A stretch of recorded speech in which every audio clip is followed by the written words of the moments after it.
Hello guys, ako nga pala si Ersan Valenciano Ubana, 22 years old from Calawag, Quezon. So ngayon ay nandito ako sa paaralan. Samahan niyo ako at libutin natin ang aking pinapasukang paaralan dito sa Apad National High School. So ito, naglalakad ako papunta sa aking room na kung saan doon ako natututo at tututunan ang mga magagandang asal. So, samahan niyo ako, naglalakad ako at malapit na ako sa aking room. So, eto na, papasok na ako sa aming room. So, let's go guys. So, ang iba kong nga palang kaklase ay nasa stage. So, pupuntahan din natin sila. At syempre, kasama ko nga pala ang aking kaklase, pumunta na ng stage. So, syempre, naglalakad ako, nagkukwentuhan kami, pero sa totoong buhay, tahimik lang ako sa personal. Ika nga ng iba, kung ano pa yung ikinatatahimik mo, ang siya namang ikinasasaya ng iba. So, samahan niyo ako, papunta kami sa aming stage, dahil dito, hindi ka mauubusan ng saya kapag kami ang iyong kasama.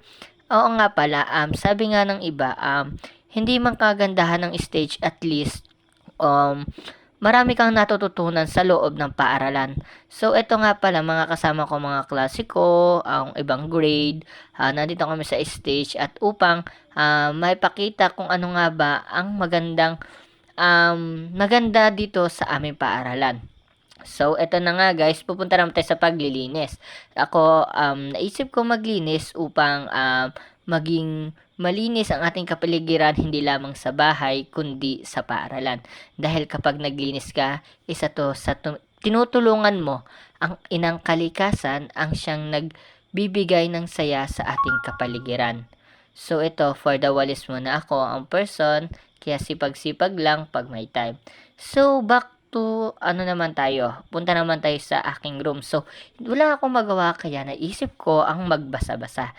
Hindi man ako nagbabasa sa bahay, at least sa paaralan na ipapakita ko ang tamang pagbabasa.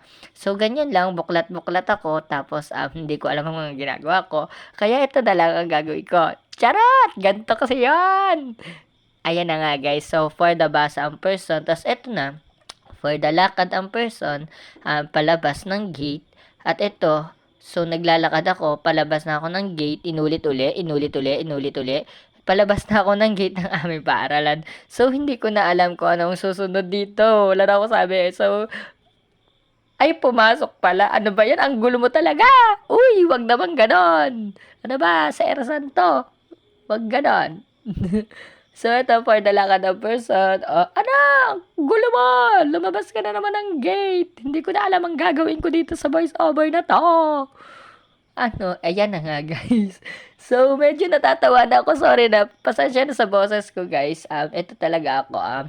For the lakad ng person, kunwari may ginagawa. Tapos ito, ay nako, babalik din naman ako sa room. Sa school. Papasok na uli ako sa aming school.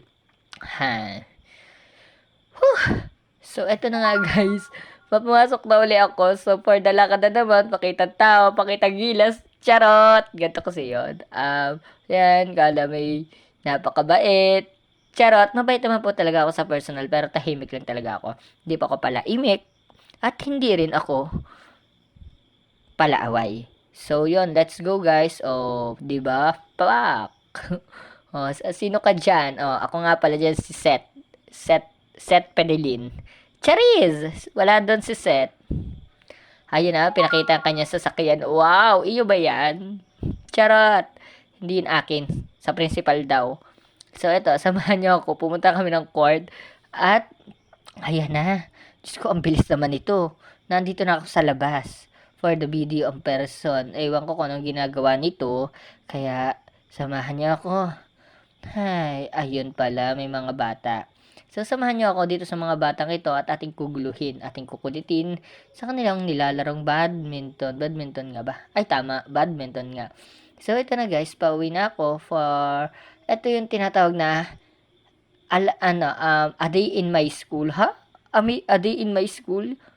So, samahan niyo ako guys. Ito lang, ganto lang ako. So, dito na, matatapos yung aking video. So, sana supportahan nyo ako sa aking vlog. Ha? Oy, nagwa-vlog ka na rin pala. Oy, wag naman ganon. So, dito na natatapos ang aking video. Bye-bye!